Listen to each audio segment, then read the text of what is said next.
Hey guys, I just wanted to put out a quick video talking about Bizarre Creations, who, if you're not familiar, were a UK-based developer. I think they're in Liverpool, and they are now defunct. They have closed. They are no more.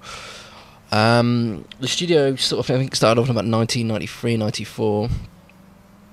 And, if you're going to know them for anything, you'll know them for the Project Gotham Racing series and the Geometry Wars games. They also put out some really, what I'd describe as sort of interesting games, such as The Club for the PS3 and the Xbox 360, which was like an arcade-style, score-based, score-chasing, third-person action shooter, and I thought it was really good. I mean, maybe when it came out for 40 quid, it's not so much worth it. But they're a great company, and I'm pretty sure they started off working for Psygnosis, who were another Liverpool-based developer, who really sort of were famous in the Amiga days. And so they had their success. I think the first game that really caught my attention from them was the Formula 1 game they put out on the PlayStation 1, and that was just a fantastic title. And I'm not a fan of Formula 1 by any stretch of the imagination. I don't dislike it, but it's not something that interests me, nor do the games. But this one was absolutely brilliant, and it had a wonderful soundtrack. The graphics are fantastic. And that's something that they sort of maintained throughout their career, in my opinion, is high quality aesthetics. The visuals and the music and all their games were always fantastic. But I love Formula 1, and they produced a sequel for Psygnosis, Formula 1 97, or Formula 1 Championship Edition, as it was known in the States. And that was brilliant as well. It really sort of built on the experience, and it was wonderful. Then I think the series, Psygnosis gave it to someone else. I have no idea who it was, but that series went to hell. But the next title that Bizarre Creations put out was Metropolis Street Racer for the Dreamcast. Now, this is basically the precursor to the Project Gotham Racing series. And if you played it, you know exactly what I mean by that. It plays just like it. It's got the kudos aspect to effectively rewarding you for drifts and power slide. Basically rewarded you for stylish driving. Again, brilliant graphics, a fantastic, a really unique soundtrack. I'm pretty sure it wasn't licensed. It seemed licensed, but I think it was their attempt to give you sort of several radio stations that all seemed quite different. But I think it was all in-house music, and that was really impressive for me. Just that one aspect and the whole game. It was wonderful. Beyond that, like I say, they extended the series with Project Gotham Racing on the original Xbox, and then 2, 3, and 4 on the Xbox 360, which were all brilliant games. I really love that, the gameplay mechanic, the kudos system, just the way those games handle, and the sense of style. Like, even the menus were incredible. And it's just one of those things. It's such a shame to see them go. Also, the Geometry Wars games, a really simple concept, but again, if you're into sort of score chasing and you love that kind of hectic, I guess a sort of addictive, punishing arcade-style gameplay, then it was ideal. It was absolutely brilliant. Ultimately, in my opinion, and I don't know how many people would argue, it was their acquisition by Activision that killed them. And this is happening more and more these days in the gaming industry. You'll find smaller studios who will have a hit on their hands, get taken up, purchased by a larger corporation, in this case Activision, and then the first thing Activision got them to do was put out a game, Blur, which it's their bread and butter in the sense that it was a racing game, but Blur was almost a racing game without an identity. Like, I don't understand. If for all I know, Bizarre Creations pitched that, and that was entirely their idea. I mean, from what they've said since the studio's been disbanded, they did make some bad decisions.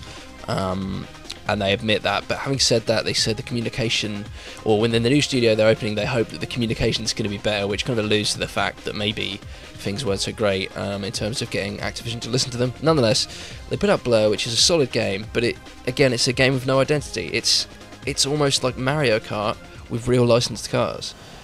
But from an aesthetic point of view, it's almost sort of photorealistic. I mean, it just literally doesn't have an identity. It's a good game. It's a solid game. It plays wonderfully. But it was just impossible to market. I mean, again, it doesn't have an identity. You can't market it as Mario Kart because, like I say, aesthetically, it's not for kids. It looks very adult, in fact. Not to the sense that it's mature or violent, but just in terms of it doesn't have that like a friendly, characterized sort of accessibility to its visual style, and I think that may have turned a lot of people off. And of course the fact that it's not Project Gotham. You put guns and power-ups in Project Gotham, and I think you lose a large segment of that market, and that's probably what happened with that. But nonetheless, I think that's a really good game, and honestly, you know, it's irrelevant at this point because all the money's going to go to Activision anyway, as it always does, and always did. But if you like the look of Blur, give it a rental or give it a go and buy it. It's fantastic, it really is. But like I say, and to sort of go on about that term, a game without an identity, that's precisely what it is. It's so hard to define. From there, the last game they put out was 007 Bloodstone. So obviously Activision owned the James Bond license and Daniel Craig's identity, and Daniel Craig's visual likeness, I should say. And also they can get him in for voice acting and all that, and the Bond music and da. So they threw it at Bazaar, who, like I say, they did a good job, I think, with the club. It's not the club for me was. And I think everyone who enjoyed it, and there's a lot of people that didn't, it was just like a niche title. I mean, it's one of those under the radar, when you pick it up for £10 one day, not expecting much, you're really going to enjoy it. But you can't mass market that and expect it to compete with, you know, proper retail titles like a Halo or something like that. And ultimately, Bloodstone, I think, came out pretty much the same week as GoldenEye 007 on the Wii. And that game is a good game, it's a really solid game, but obviously it plays upon the namesake. Even the advertising and the box art do. And as such, you know, if there's a James Bond game coming out that week and it's a very generic looking third-person action shooter, or it's the new GoldenEye, you know, and it comes on a Nintendo console, I mean, what are you going to go for? Not to sort of blindly defend the game, because Bloodstone is not a great game. It's a good game. It's a sort of by-the-numbers third-person cover-based shooter. I enjoy playing through it. Again, I wouldn't say it's something people should commit £40 to, but that was ultimately the end. It did not see the sort of commercial success that they hoped it would. You know, critically, it was kind of panned by pretty much everyone, and like I say, rightfully so. It's pretty generic. It's by the numbers. But yeah, 2010, Blur and Bloodstone. Those were the two games, ultimately, that destroyed one of my personal favourite developers over the last sort of 16, 17 years, and it's a shame to see him go that way. They're going to form a new studio, and apparently a lot of the core guys are still going to be there, but again, it's just the nature of the industry nowadays is such a bummer. It's the amount of studios that get bought up by Activision and EA and then just dissolved. Like, do you remember Westwood, the guys that Battle Command and Conquer? Snapped up by EA, eventually they became EA Los Angeles, and then before you know it, gone. And even the franchise, in fact, EA even managed to destroy and bury the goddamn franchise. Which, I mean, what was the last Westwood title? Probably like a wrong step. I think Westwood may have put out Tiberian Sun, or they may have been in the final stages of development when EA sort of bought them out. But yeah, and then not to sort of aggressively attack EA and Activision, but those are those ultimately are the publishers that are buying out these smaller companies who have sort of niche hits, and then when that sort of niche success doesn't translate into mass market success, they just throw them out. But you know, business is business. Nonetheless,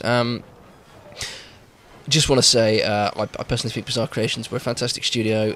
The former employees have gone on to create a company known as Lucid Games. So if you're interested in that, then by all means look it up. But yeah, in the meantime, I guess good night, sweet prince.